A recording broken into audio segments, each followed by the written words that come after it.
자, 계속해서 그리스도인이 받는 상속에 대해서 공부하겠습니다.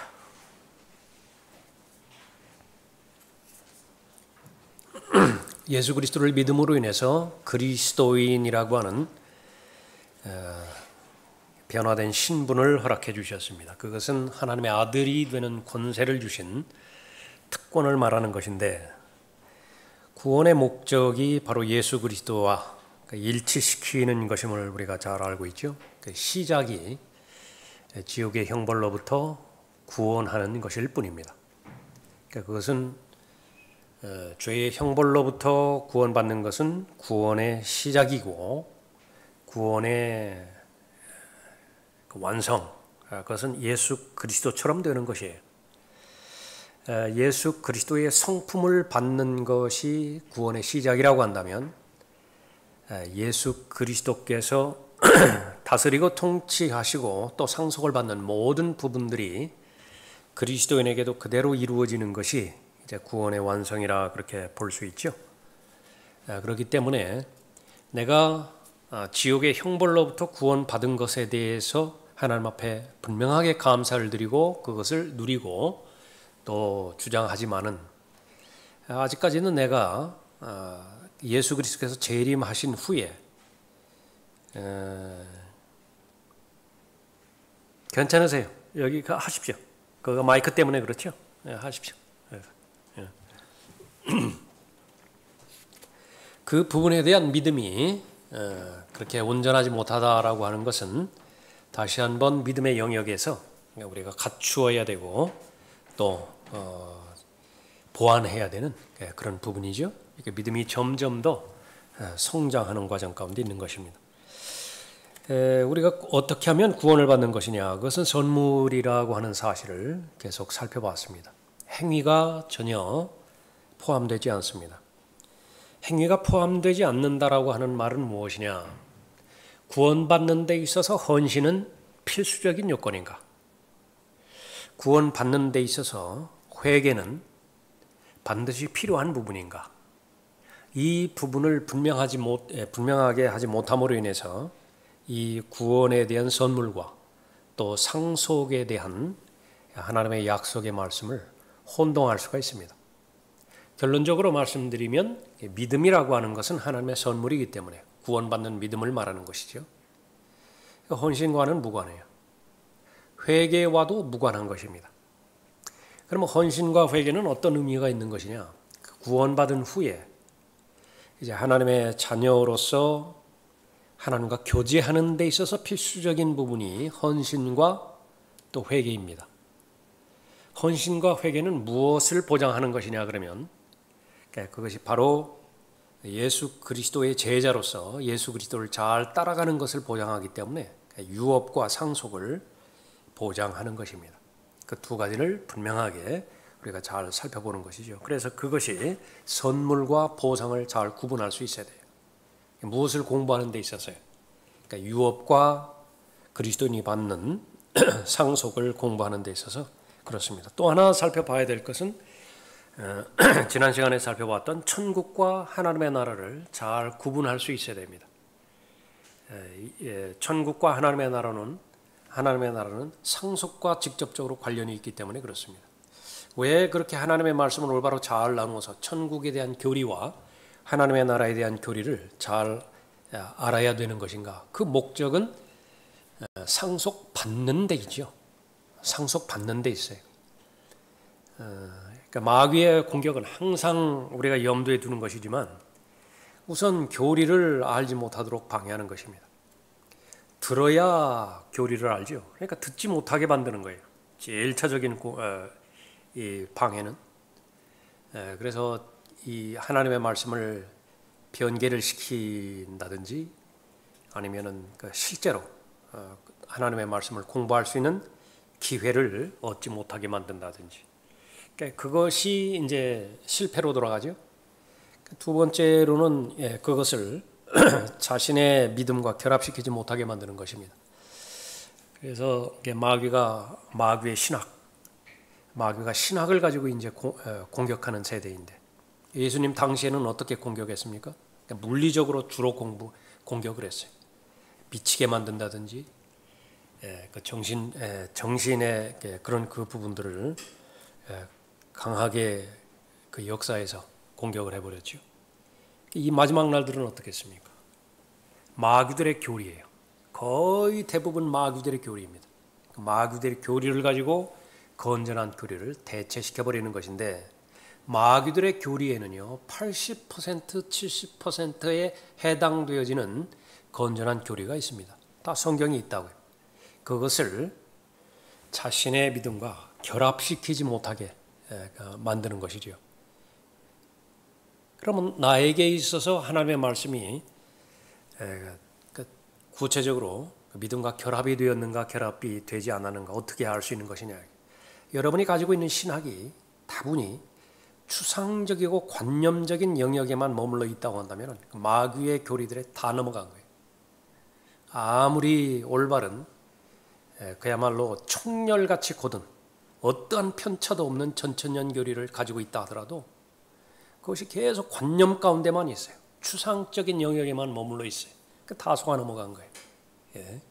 반드시 나에게 믿음으로 결합이 돼야 되는 것인데, 그러면 그것을 극복한 것이 어떻게 할 수 있는 것이냐? 마음의 변화예요. 1차적으로. 죽은 믿음이 아니라 산 믿음이라고 하는 것은, 살아있다라고 하는 것은 다른 말로 하면 변화라고 하는 말로 대체시킬 수 있거든요. 거의 맞아요. 살아있는 것은 변화를 합니다. 꽃도 마찬가지죠. 사람이 만든 조화, 어저께나 오늘이나 다를 바가 없다고요. 그러나 생화는요, 어저께와 오늘이 반드시 다른 것이에요. 마음에서 변화가 있는데 삶의 변화가 없을 수 있는 것이냐? 시간차가 개인마다 다 다릅니다. 아리마대 요셉이라고 하는 제자가 있었고 니코데모라고 하는 제자가 있었죠. 그러니까 숨어서 믿는 제자였어요. 그럼 믿는 사람이었습니다. 그럼 언제까지 그것이 밖으로 믿음이 출현되지 않는 것이냐? 그것은 없어요. 언젠가는 반드시 드러나게 돼 있어요. 예수님께서 십자가에 돌아가셨을 때에 그것이 드러나게 되었었죠. 그러니까 변화입니다. 마음의 변화와 삶의 변화라. 그럼 이것은 누가 알 수 있는 것이냐? 외부 사람들은 잘 몰라요. 그러니까 본인이 아는 것입니다. 그러니까 그렇게 될 때에 그것은 실제적인 산 믿음으로서 마귀들의 교리가 아니라 성령께서 가르쳐 주시는 교리로 잘 갖출 수가 있는 것이지요. 그러니까 그러한 맥락에서 천국과 하나님의 나라에 대한 그런 교리를 잘 갖춰야 됩니다. 궁극적으로 이것이 거의 대부분 보편적으로 내가 잘 받아들여졌다. 그러면 그 사람이 믿음이 성장함에 따라서 온전한 사람으로 성장해 나감에 따라서 다가오는 나라, 다가오는 왕국, 그것을 잘 대비하는 사람인데 그것은 삶의 패턴으로 나타납니다. 삶의 방식으로 나타나요. 예수 그리스도께서 곧 다시 오실 것을 기다리는 사람의 삶의 방식을 지금 현재 살아가고 있는 것인가? 아니면 누차 우리가 살펴봤던 것처럼 교리는 전천년주의 교리를 가지고 있지만 생활 방식은 후천년주의, 무천년주의 생활 방식에 따라서 영원히 예수 그리스도께서 오지 않을 것처럼 이 땅이 영원히 존재할 것처럼 그렇게 살아가는 것인가? 그러니까 그 본인을 잘 확인할 수 있어야 되는 것이죠. 자, 천국에 대해서는 간단하게 잘 살펴봤었고요. 두 번째, 하나님의 나라, 교재 나와 있죠. 영적인 왕국으로서 눈에 보이지 않는 왕국이다. 이 눈에 보이지 않는 왕국이라 그렇게 했을 때는 마음과 관련되어서 표현되어지는 왕국이기도 하고요. 하나님의 의죠. 의와 관련된 도덕적인, 영적인 나라의 특징을 기반으로 해서 설명되어지고 있습니다. 예수 그리스도를 믿을 때 이 왕국에 참여하게 된다. 영적 출생과 더불어 하나님께서 그리스도의 몸 안으로 넣어주신다. 예수님 믿을 때 어떤 일들이 발생되고 있는 것인가? 제일 쉬운 부분은 아담 안에 있던 내가 그리스도 안으로 옮겨지는 것이죠. 아담 안에는 무엇이 있습니까? 어두움만 있어요. 그 어두움의 특징은 하나님에 대해서 점점 더 멀리 도망가려고 하는 본성과 속성이죠. 타락한 인간의 성품인 것입니다. 그 어두움 가운데 무엇이 있느냐면 죽음과 심판과 지옥의 영원한 형벌이 있는 것이에요. 거기에는 어떤 소망도 없습니다. 그것이 아담 안에 있다라고 하는 그 부분입니다. 그러면 무엇 때문에 아담 안에 있게 되어지는 것이냐? 그것은 바로 흑암의 권세 때문이라고 하는 것이죠. 하나님을 대적하는 원수 마귀가 하나님의 사람을 미혹의 도구로 해서 타락시켜버린 것입니다. 사람은 바로 계속해서 하나님과 교제하며 하나님과 영원히 살 수 있는 존재였음에도 불구하고 믿음으로 하나님의 말씀을 받아들이지 않은 결과 하나님과 원수가 되어 있는 것입니다. 자신의 노력으로는, 자신의 행위로는 그 어두움 가운데서 결코 한 발자국도 밖으로 나올 수가 없는 것입니다. 그건 불가능해요. 원천적으로 불가능합니다. 움직이면 움직일수록 더 깊이 빠져요. 죄의 늪이라고 하는 곳에 한번 빠진 죄인은요, 움직이면 움직일수록 더 깊은 죄의 수렁에 빠지게 되어지는 것입니다. 그것을 가장한 것이 바로 복음의 가장 커다란 대적이라고 볼 수 있는 휴머니즘이에요. 인본주의입니다. 사람들이 부르짖는 박애주의예요. 그러니까 이것만큼 복음을 대적하는 그런 강력한 수단도 없는 것입니다. 그 사람들이 이루는, 사람이 타락한 것은 맞기는 맞되 타락한 성품 중에서도 일정 부분 선한 부분이 남아있다는 것이죠. 그 대표적인 예로 무슨 애국자라든지 의사라든지 열사라든지 다른 사람을 구하고 자신은 희생한다든지 또는 어머니의 모성이라든지 그런 것들을 표본으로 해서 설명하라고 하는 것입니다. 그러니까 거기에 가능성이 있다라고 하는 것이죠. 그것을 종교로 걸고 넘어지는 것입니다. 그래서 어떤 형태로든지 자신의 노력해서 또 죄짓기 전의 상태로 돌릴 수 있다라고 하는 것인데 성경은 전적으로 그것을 거부합니다. 하나님께서 아무리 열심히 찾아보시려고 해도 발견되지 않아요. 한 사람도 발견되지 않습니다. 그런 사람이. 악인이 쟁기질하는 것은 쟁기질하면 할수록 죄예요. 그건. 그러니까 절대로 불가능한 것이죠. 외부의 도움이 와야 됩니다. 그래서 하나님께서 그 위로부터 구원의 길을 내려주신 것이죠. 성령께서 그 예수 그리스도의 보혈에 대한 믿음을 믿을 수 있도록 인도해 주시는 것입니다. 그러니까 그 죄인이 그 사실을 보았을 때 그것은 빛이거든요. 빛이라고요. 어두움 가운데 있었는데 빛을 본 거예요. 빛을 보지 못하는 사람은 아무도 없습니다. 그러니까 복음의 영광스러운 그리스도의 복음의 광채예요. 그것이 비쳤는데 내 마음에 결정을 한 것입니다. 그 결정과 더불어서 성령께서 합력하시는 것입니다. 성령께서 이제 바톤을 이어받아서 예수 그리스도를 믿었을 때 거기까지는 내가 하는 일이고 그 다음에 성령께서 하시는 일은 무엇이냐. 그 어두움의 영역, 흑암의 권세에서 건져내서 사랑하는 아들의 나라로 옮겨주는 것이죠. 그리스도 안으로 넣어주시는 것입니다. 그 그리스도 안에 들어갔다라고 하는 것을 내가 알았는데 그것이 성경의 다른 부분을 봤더니 그것이 하나님의 나라였더라. 그리스도 안에 들어가는 것은 하나님의 나라로 들어가는 것이. 그래서 흑암의 권세라고 하는 영역에서 사랑하는 아들의 나라, 하나님의 나라로 옮겨진 것이죠. 언제 일어난 것인가? 구원받을 때 일어난 거예요. 구원받을 때. 에베소서 2장 6절 거기 나와 있죠. 또 함께 일으키사 그리스도 예수 안에서죠. 아담 안에서가 아니라 예수 안에서. 이것은 내가 믿을 때 예수 그리스도 안으로 내가 들어갔죠. 천상에 그냥 앉히셨으니가 아니라 함께 앉히셨으니. 연합이에요. 연합. 그래서 연합과 교제, 이 부분은 이제 여러분이 계속 의식적으로 생각할 수 있어야 됩니다. 포도나무에 가지가 붙어 있는 것은 연합이에요. 유니언. 그 구원을 말하는 것입니다. 그러면 그렇게 연합시켜 주신 목적은 무엇인가? 그러면 열매 맺는 것입니다. 포도나무에 가지가 붙어 있는 것 그 자체가 목적이 아니에요. 열매를 맺어야 된다고. 열매를 맺는 것은 무엇을 통해서 맺을 수 있는 것이냐? 그러면 교제예요. 교제를 통해서 열매를 맺는 것입니다. 그러면 그것을 가능하게 하는 것은 무엇이냐 그러면 예수 그리스도와 내가 하나가 되었다라고 하는 정체성입니다. identification.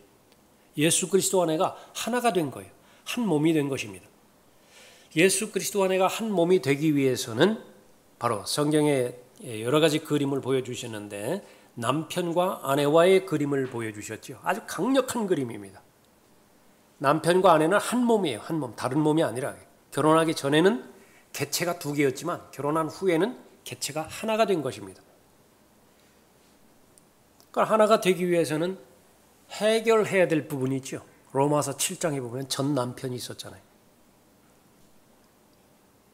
전 남편은 원래 자체가 결혼이 잘못된 결혼이었어요.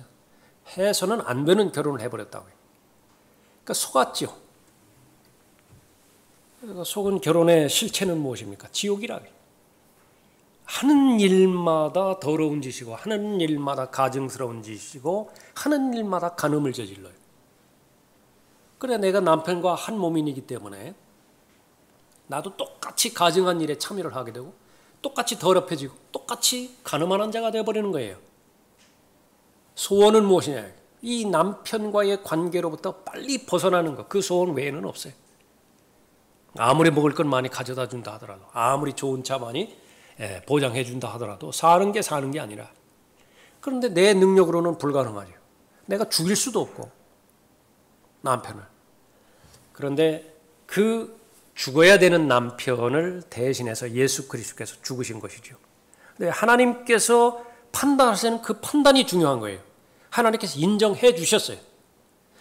남편으로부터 유일하게 내가 분리될 수 있는 비결은 남편이 죽어야만 내가 남편의 법으로부터 분리가 되어지는 것인데 남편이 죽어야 되는 그 죽음을 예수 그리스도께서 대신 죽으셨을 때 하나님께서 법적으로 인정해 주신 것입니다. 남편이 죽은 것이라고. 그러니까 나는 이제 부부관계가 풀어진 것이에요. 나는 자유로운 몸이 됐다고.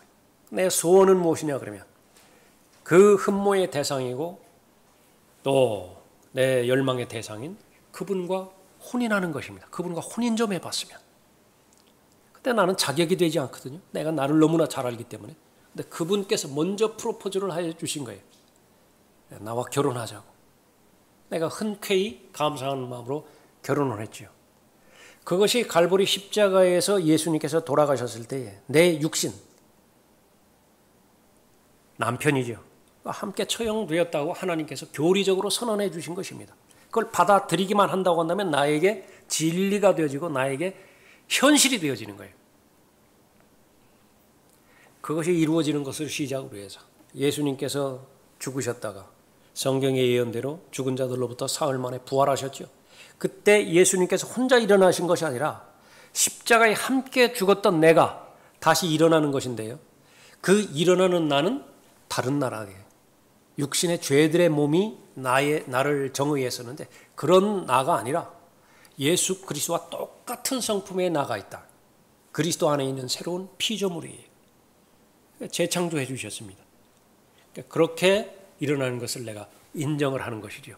거기서부터 시작되는 거예요. 그것을 인정을 하면 이제 연합이 되는 것입니다. 예수 그리스도와 내가 연합이 되는 것이다. 그것이 믿음이죠. 그 다음에 조금 전에 살펴봤던 것처럼 계속 헌신을 확인하고요. 또 이 가지치기가 필요한 짓을 내가 의도적으로 했다. 그것 때문에 열매를 못 맺어요. 그러면 가지치기를 할 때 내가 순종해 드리는 거예요. 자백이면 내가 자백하고요. 그 영역이. 징계이면 내가 그 징계에도 순종하는 거예요. 언제까지요? 그 징계가 끝날 때까지. 그 결과는 무엇입니까? 회복이죠. 그것이 바로 교제인 것입니다. 그래서 함께 천상에 앉으셨다 그렇게 말씀하셨을 때에 하나님의 나라에 그렇게 들어가게 된 것입니다. 이 모든 일은 영적인 왕국과 관계가 있는데 이 영적인 왕국은 바로 하나님의 나라라 그랬습니다. 세 번째, 물질적인 것과 무관한 왕국입니다. 로마서 14장 17절 여러분들이 잘 암송하셔야 되고 의미를 정확하게 반복해서 되새겨야 되는 그런 본문이죠. 하나님의 나라는 정의입니다. 먹고 마시는 것이 아니라 먹고 마시는 것, 대표성이죠. 무엇을 대표하는 것이죠? 물질을 대표하는 것입니다. 가나안을 대표하는 것이 무엇이에요?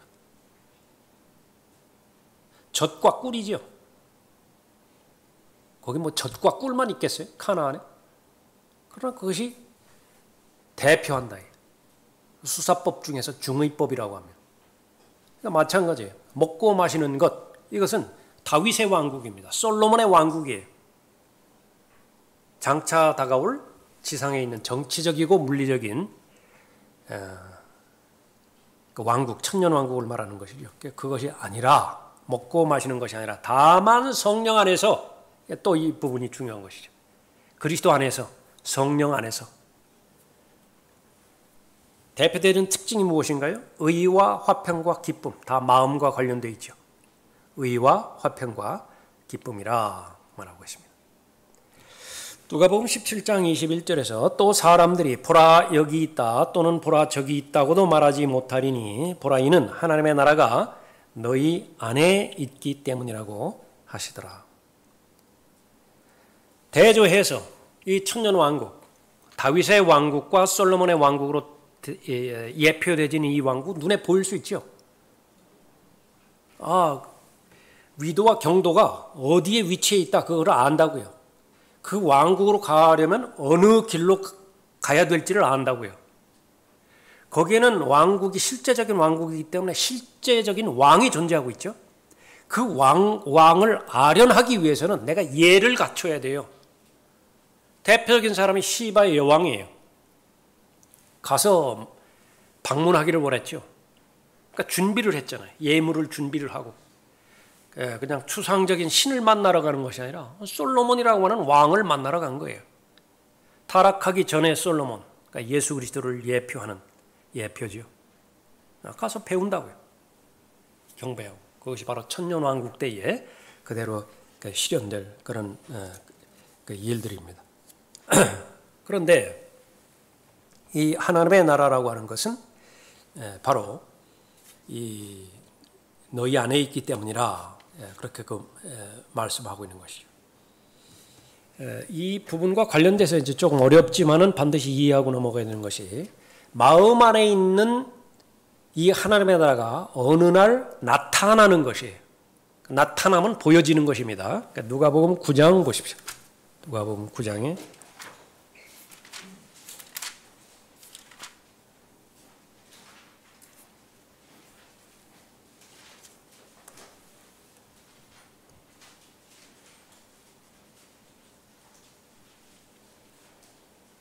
27절입니다.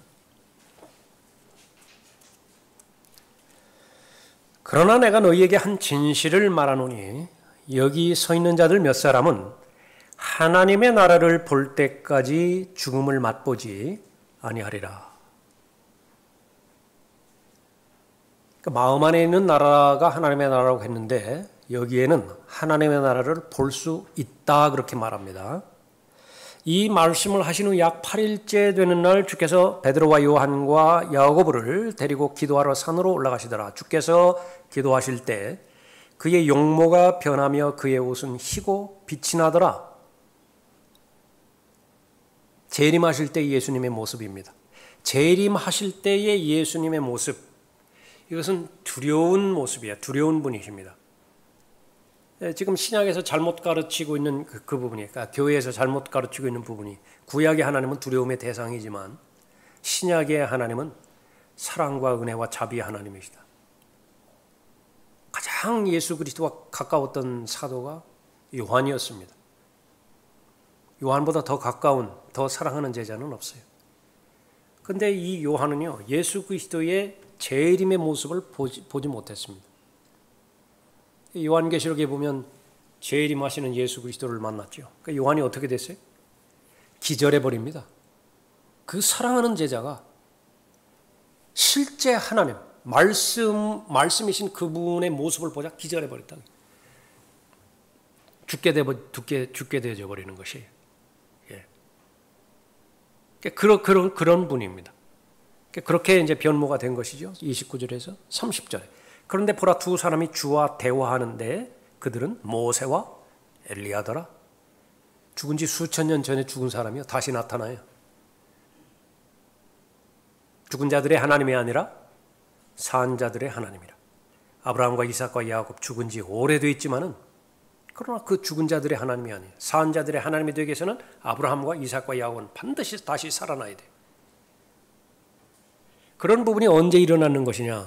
31절에 영광 중에 나타난 그들은 이제 나타났어요. 영광 중에 나타난 그들은 이제 예루살렘에서 이루시려고 하는 주의 죽음에 관하여 이야기하고 있더라. 그러나 베드로와 그와 함께 있던 동료들은 잠에 빠졌다가 깨어나서 주의 영광과 주와 함께 서 있는 그 두 사람을 보더라. 베드로후서 1장에 보면 베드로가 자신의 과거를 연상하면서 고백하지요.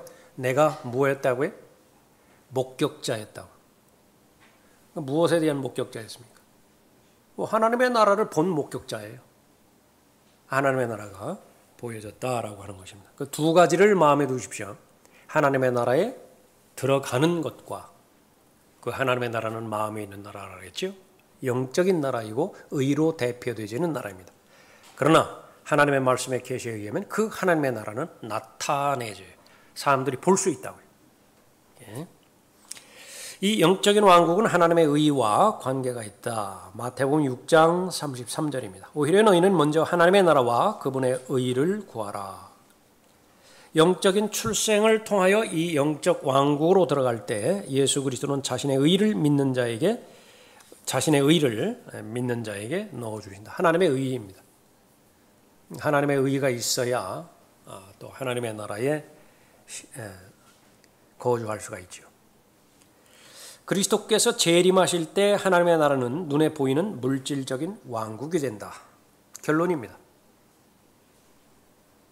요한복음 3장 5절에서 예수께서 대답하시기를 진실로 진실로 내가 너희에게 말하노니 사람이 물과 성령으로 태어나지 아니하면 하나님의 나라에 들어갈 수 없느니라. 언제 들어갈 수 있는 것이냐? 그러니까 거듭날 때 들어가는 것입니다.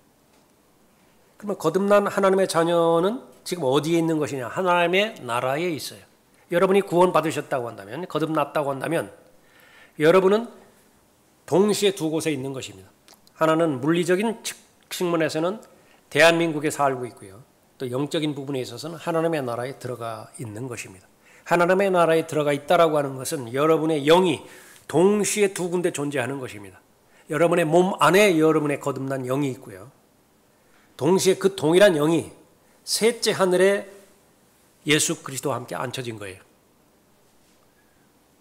부활이라고 하는 것은, 휴거라고 하는 것은 자신의 영이 있는 곳을 향해서 가는 것을 말하는 것입니다. 그런데 내가 천상에 앉혀져 있지 않았어요. 않다고요. 마귀가 채가는 것입니다. 마귀가 있는 곳에. 구원 받았을 때 하나님의 나라에 들어가는 것이지만 하나님의 나라 볼 수는 없다. 그렇게 보는 것입니다. 그러나 머지않은 날 예수 그리스도께서 통치를 목적으로 해서 이 땅에 오시죠. 그러면 그때는 하나님의 나라는 천국과 마찬가지로 문자적이고 물리적인 왕국이 되는 것입니다. 우리가 볼 수 있어요. 미국이라고 하는 나라를 볼 수 있듯이, 중국이라고 하는 나라를 볼 수 있듯이 그렇습니다. 그러면 그때가 되어지면 어떻게 되는 것이냐? 천국이라고 하는 나라와 하나님의 나라라고 하는 나라가요, 이렇게 동시에 나타나요. 믹스가 되는 것입니다. 성경에서 그러한 상태를 세 군데 살펴볼 수 있죠. 그 세 군데 나와 있죠, 교재. 제일 먼저는 어디라고 되어 있습니까? 죄 짓기 이전의 아담이에요. 아담은 하나님을 볼 수 있습니다. 하나님은 영이신데 하나님을 볼 수 있어요. 뿐만 아니라 영적인 존재들과 또 이 육체를 가진 죄 짓기 이전의 아담이 동시에 존재를 해요. 같은 공간 안에서 신들이 무엇인지를 알 수 있습니다. 아담은 천사들이 무엇인지를 알아요. 옛 뱀의 형태로 마귀가 나타났죠. 본다고요. 뻔히 본다고요. 그 목소리를 듣기도 해요. 정말로 하나님께서 그렇게 말씀하시더냐? 듣는다고요. 그런 경우가 한 경우고요. 또 한 경우에는 조금 전에 살펴봤던 이 변형산에서 예수님께서 재림의 모습으로 변하신 부분이죠. 옷이 흰 옷으로 그렇게 입으시고 빛처럼 빛나신 부분입니다. 그때에 제자 세 사람이 함께 있었죠. 베드로와 야고보와 요한이 있었습니다. 그러니까 예수님께서는 하나님으로 나타나시고 동시에 사람이 같은 공간에서 변형산 안에서 같은 시간 안에 공존한다고요. 언제 이렇게 일어나는 것입니까? 예수 그리스도가 재림하실 때 지상의 왕국과 영적인 왕국인 하나님의 나라가 나타내어지고 보여지는 부분이 동시에 실현되어지는 것을 말하는 것입니다. 그 다음에 부활 후에 40일 동안 승천하시기 전까지 제자들과 함께 계셨었죠. 세 가지 경우를 볼 수가 있습니다. 누가복음 19장 11절에서 그들이 이 말씀을 듣고 있을 때 주께서 비유를 하나 더 들어 말씀하시더라. 이는 주께서 예루살렘에 가까이 계심으로 그 사람들은 하나님의 나라가 당장 나타나는 줄로 생각하고 있었기 때문이라. 그러니까 성경에서는 하나님의 나라가 나타난다라고 하는 사실을 계속 반복적으로 기록하고 있습니다. 여섯 번째, 하나님의 나라는 아직 나타나지 않았지만 어느 날 곧 나타날 것이다. 그래서 조금 전에 살펴봤던 것처럼 요한복음 3장 3절에서는 거듭나지 아니하면 하나님의 나라를 볼 수 없다. 거듭나면 본다 그 말이죠. 거듭났는데도 보여지지가 않아요. 시간차가 있을 뿐이죠. 언제 볼 수 있는 것이냐? 예수님께서 나타나시면 보아져요. 언제 예수님께서 나타나시죠? 재림 때죠.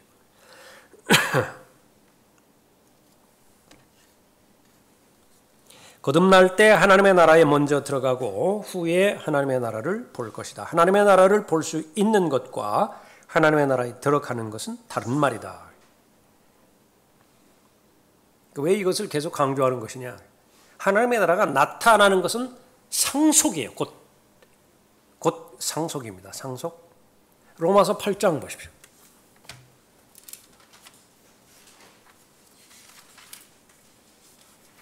용어를 정의하는 데 있어서 성경 공부의 목적 가운데 하나는 성경적 용어를 다시 재정립해야 되는 것이에요.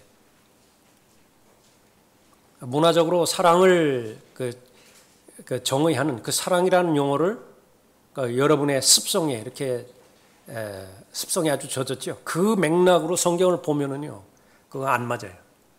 모든 것을 다 내려놓고 아무것도 없는 상태에서 성경에서 사랑을 무엇이라고 정의하느냐? 제일 먼저 사랑의 그 정의는요, 버리는 거예요. 미워하는 것입니다. 분리되어지는 것이에요. 그것이 아니면 사랑이 아니에요. 예? 마찬가지로 이 하나님의 자녀에 대한 상속이 무엇이냐? 15절 보십시오. 8장 15절에 너희는 다시 두려워하는 종의 영을 받지 아니하였고 양자 되는 영을 받았으므로 그에 따라 우리가 아바 아버지라 부르짖느니라. 많은 사람들이 주장하는 것처럼 모든 사람의 아버지가 하나님이 아니에요. 자녀는 누구를 자녀라고 하느냐 그러면 양자 되는 영을 받은 사람이 있다고요. 사람들 가운데서 양자 되는 영을 받은 사람만 하나님의 자녀예요. 그 다음에 16절에 성령이 친히 우리의 영과 함께 우리가 하나님의 자녀임을 증거하신다 그랬죠. 그러니까 내가 하나님의 자녀임을 어떻게 아는 것이냐? 영적인 증거가 없으면 몰라요. 영이 죽은 상태에서는 불가능하겠죠. 그러니까 구원받을 때 죽었던 영을 하나님께서 살려놓는 것입니다. 심폐소생술이에요. 영적인 심폐소생술. 영적인 수술입니다. 성령께서 죽은 영을 다시 살려놓는 것이죠. 그러면 어떻게 되는 것이에요? 기절했다고요. 죽은 사람이 다시 깨어나는 거예요. 어느 날 늦은 밤에 골목길 가는 것인데 뒤에서 야구방망이로 뒤통수를 난타당한 거예요. 한 방에 간 거죠. 얼마나 시간이 흘렀는지 몰라요. 깨어났거든요. 다 잊어버렸어요. 내가 누군지, 어디로 가다가 사고를 당한 것이, 내 아버지가 누구인 것인지, 내가 누군지 몰라요. 그렇게 태어난 사람이 허물과 죄들 가운데서 죽었던 사람이라고 해요. 육체적인 출생이 그런 출생이라고 해요. 아무것도 몰라요. 왜 사는지도 모르고 어디로 가고 있는지도 모르고 그러다가 성령 하나님께서 거듭나게 해 주셨죠. 이제야 안 거예요. 그럼 어떻게 아는 것이냐? 그 새로운 나를 하나님께서 그리스도 안에서 재창조해 주셨는데 그것이 바로 영적인 자아죠. 거기에는 눈도 있고요, 귀도 있고 또 이 촉감도 있습니다. 그래서 그 영적인 눈이 있기 때문에 영적인 영역을 본 거예요. 아무리 시력이 좋다 하더라도 2.0 아니면 5.0이라 하더라도요. 밤에 움직이는 것을 어떻게 볼 수 있어요? 불가능해요. 야간 투시경을 써야만 볼 수 있습니다. 야간 투시경 쓰면은 그 노력하고는 상관없어요. 보여지는데 어떻게 보여지는데? 그것이 거듭난 사람이에요. 그것이 바로 우리의 영의 상태죠. 그 우리의 상태는 성령 하나님의 코드와 정확하게 일치합니다. 성령 하나님과 조율이 되어 있는 상태예요. 성령 하나님께서 진리로 인도해 주실 때 그 진리를 수용하는 데 있어서 어떤 저항도 없죠. 그 가운데가 뭐예요? 하나님의 자녀라고 하는 영역입니다. 네가 하나님의 자녀라고, 너는 하나님의 아들이라고. 이제는 어떠한 두려움과 어떠한 주저함도 없이 하나님을 아버지라고 부를 수 있다고. 그 개인적으로 부를 수 있다고. 아버지라고 부를 수 있다고. 그러니까 내가 아는 거예요. 16절이죠. 성령이 친히 우리의 영과 함께 우리가 하나님의 자녀임을 증거하시거니와. 말하고자 하는 것은 이제 17절을 말하고자 하는 거예요. 자녀이면 또한 상속자들이니 성경적 용어입니다. 성경 사전에 의하면 자녀는 상속자예요. 그 뒤에 나오는 그 부분이지만 상속 둘로 나눠집니다. 상속 둘로 나눠진다. 자녀의 신분을 갖게 되어지는 동시에 자동적으로 상속되어지는 상속의 영역이 있어요. 이거는 얼마만큼 부모에게 효도하였느냐, 불효했느냐, 그것과는 상관없어요. 자녀이기 때문에 받는 상속이 있어요. 또 하나는요, 이제 효도하면 받는 상속이 있습니다. 우리 관점에서 효도라고 하는 것이지만 하나님의 관점에서는 복이에요. 하나님의 자녀가 마땅히 누리게 되지는 복입니다. 그것은 바로 내가 자녀이기 때문에 받는 복, 거기에 제한되지 않고 내가 얼마만큼 하나님의 말씀에 순종해서 교제에 초점을 맞춘 삶을 살았느냐. 연합, 거기에만 매달리지 않고 나는 포도나무에 붙어있는 가지야. 이미 포도나무와 나는 연합이 돼 있어. 나는 구원받았어. 내일 죽는다 하더라도 나는 하늘나라에 갈 확신이 있어. 여기에만 머무르는 것이 아니라 하나님께서 이 지상에 사는 동안에 3년 동안 넣어두실 것인지 30년을 넣어두실 것인지 무관하게 그 지상에 사는 삶 동안에 하나님께서 원하시는 풍성한 삶을 산 거예요. 열매 맺는 삶을 산 것이지요. 그러니까 그랬을 때에 하나님께서 주시는 보상이 있는 것인데 17절에 그 두 가지 내용이 다 포함된 것입니다. 17절 다시 보십시오. 자녀이면 또한 상속자들이니 하나님의 상속자들이요. 일단 여기서 끝나고요. 하나님의 상속자들이요. 그리스도와 함께한 공동 상속자들이니 공동명의 있죠. 공동명의. 남편 명의 그 하나만으로는 매매가 불가능하다. 그 옆에 반드시 아내 명의도 서명이 돼야 돼요. 도장이 찍어져야 된다. 그래야 거래가 확립이 된다고. 상속, 예수 그리스도는 이미 도장이 찍혀져 있어요. 더 이상 하실 일이 없어요. 예수 그리스도는. 그러나 그 옆에 내가 서명을 해야 돼요. 나의 도장이 찍혀져야 된다. 그러면 천년 왕국에 해당되는 상속에 관련된 그 모든 부분들이 이제 실현이 되어지는 것입니다. 그러니까 그 의미예요. 공동상속이라고 하는 그 부분이 그리스도와 함께한 공동상속자들이니, 근데 여기 조건이 있죠. 우리가 그와 함께 고난을 받은 것은 행위예요. 그와 함께 고난을 받은 것은 여기에 회개가 포함이 되어지고 여기에 헌신이 포함이 되어지는 것입니다. 구원과는 상관이 없어요. 구원 받았기 때문에 예수 그리스도와 함께 고난을 받는 것이죠. 그 목적이 뭐예요? 최종적인 목적이 함께 영광도 받게 하려 함이니라. 함께 영광도 받게 하는 것이 목적이. 그런데 멀리 바라볼 수 없을 때에 고난만 보이는 거예요. 예수 그리스도와 함께하는 고난. 그러니까 왜 하나님께서 나를 이렇게 못 살게 구는 것인가? 왜 하나님께서는 내가 잘 되는 것을 보지 못하시는 것인가? 하나님께서 도우셔서 어디를 바라봐야 된다고요? 영광까지 바라봐야 돼요. 영광을 바라보게 된다고 한다면 왜 저 감독님이 나를 이렇게 아주 거의 지옥 훈련에 가깝게 이렇게 못살게 구는 것인가? 나를 아끼기 때문에 그래요. 나를 사랑하기 때문에. 사생하여 써봐요. 뭐 그렇게까지 할 거 있나? 그냥 최소한의 자기가 해야 될 그 최소한의 의무 그것만 하고서 그냥 말아버리지. 그러나 내 아들이거든요. 내 아들이라면 차선은 용납이 안 되는 거예요. 최선으로 살아내야 돼요. 인간 아버지는 한계가 있죠. 그러다가 아이 다쳐버린다고요. 욕심이 과해서. 그러나 우리의 영적인 아버지는 결코 그런 분이 아니세요. 절대로 나를 망가뜨리지 않는다. 나를 잘 아시기 때문에 그런 것이죠. 다시 교재로 오셔서 요한복음 3장 5절 다시 말하면 하나님의 나라를 볼 수 있다라고 하는 부분이죠. 그것은 앞으로 받게 될 하나님의 나라 안에서 이 상속과 관계가 있는 것인데 그것은 그리스도인이 받게 될 상속과 관계가 있는 것입니다. 사람이 물과 성령으로 태어나야 되는 이유가 있어요. 첫 번째는 물로 태어나야 되죠. 육신적인 출생입니다. 그 다음에는 성령으로 태어나야 돼요. 거듭나는 것이죠. 그렇게 될 때 하나님의 나라에 들어가고 그럴 때에 상속의 대상이 되어지는 것입니다. 아직 우리는 상속을 받지 않았지만은 영생은 소유하고 있죠. 그러나 예수 그리스도께서 다시 오시면 이미 약속해 주시고 마련해 놓으신 유업을 받을 것입니다. 새로운 영광스러운 몸을 받게 될 때 하나님의 상속을 받게 된다 그랬습니다. 고린도전서 15장 50절에서 그러나 형제들아 이제 내가 너희에게 말하노니 혈과 육은 하나님의 나라를 상속받을 수 없으며 썩을 것은 썩지 아니하는 것을 상속받을 수 없느니라. 부활이지요, 부활. 근데 부활의 이제 마지막 부분입니다.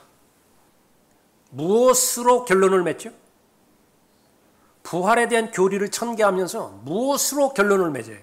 상속으로 결론을 맺어요, 상속으로. 예수 그리스도께서 죽은 자들로부터 다시 살아나는 것이 전파되었음에도 불구하고 어찌하여 너희 가운데 어떤 사람들은 죽은 자들의 부활이 없다고 말하느냐. 고린도 교회 성도들의 실체였어요. 믿는 것이 오직 이생뿐이라고 한다면 너희들이 가장 비참한 사람들이다. 나는 부활은 믿는데요. 조금 안위할 수 있어요. 고린도 교회 성도들은 부활은 믿지 않지만 나는 부활을 믿었다. 정말로 부활을 믿는 것인가? 입증해내야 되죠. 부활은 어디와 연결이 된다고요? 상속과 연관이 돼요. 상속과. 2세 경영, 지금 교육받고 있는 것이냐? 경영 수업 받고 있는 것이냐 지금 말이에요. 아버지의 그 재벌을 물려받기 위해서 나는 수업을 해야 되잖아요. 준비를 해야 되지 않겠습니까? 그 배워야 될 부분은 가서 멀리 유학으로 가서까지 그렇게 배운다고요. 그 이론이 실제로 맞기 위해서 무슨 실무에 들어가가지고 하잖아요. 과장 일도 해보기도 하고 부장 일도 해보기도 하고 그 나중에는 이제 맡아야 되니까 그 회사 전체를. 그것이 실제라고요. 이론과 실제죠. 나는 부활을 믿는다라고 한다면 그 상속의 어디까지 연결이 되어 있는 것이냐. 그것이 바로 내가 확인해야 될 그런 부분입니다. 그러나 형제들아 이제 내가 이것을 말하노니 혈과 육은 하나님의 나라를 상속받을 수 없으며 썩을 것은 썩지 아니하는 것을 상속받을 수 없느니라. 그래서 썩을 것과 썩지 않을 것, 썩을 씨와 썩지 않을 씨 그렇게 대조해서 말씀하시기도 하고 상속도 마찬가지입니다. 썩어져 버릴 상속이 있다고요. 그것은 혈과 육으로는 충분해요. 그 사람의 혈과 육으로 태어나면 썩어질 것을 상속받습니다. 그러나 하나님의 나라는 그것이 아니에요. 그래서 그 다음에 계속 살펴보는 거예요. 이 고린도전서 15장 50절하고 누가복음 24장에서 크게 대조가 되어지는 것이 있는데 하나는 살과 피이고요. flesh and blood예요. 그 다음에는 살과 뼈예요. 피가 없어요. 대단히 중요한 교리입니다. 피가 있느냐, 피가 없느냐. 그것이 바로 상속의 결정을 나타내는 것입니다. 자, 그 부분은 다음 시간에 계속해서 살펴보도록 하죠.